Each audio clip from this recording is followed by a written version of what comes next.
আজকে কি ন্যাক্কারজনক ঘটনা আপনারা দেখেছেন।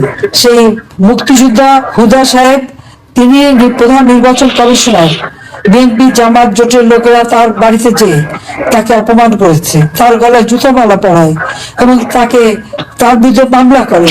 এটা কোন ধরনের কথা? তার মতো একজন সম্মানজনক মানুষকে কিভাবে অপমানটা করেছে। আসলে এরা সংবিধানও মানে না, আইনও মানে না, কিছু মানে না। আইন কারো হাতে তুলে দিতে পারে না। মব জাস্টিস আবার কি? মব তারা তো জাস্টিস করতে পারে না।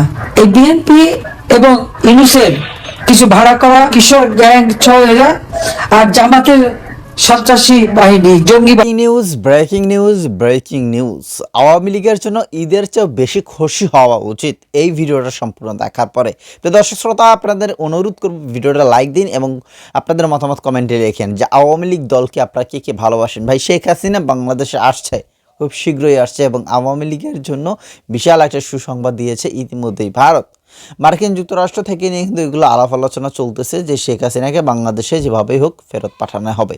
তবে বাংলাদেশের আইন তাদের কি ছাড়বে? শেখ হাসিনাকে কি ছেড়ে দেবে?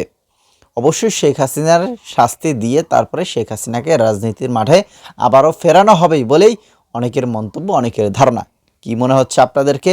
এই ভিডিওটা দেখার পর অবশ্যই কমেন্টে জানাবেন, ভিডিওটি শেয়ার করে দেবেন। ধন্যবাদ সকল।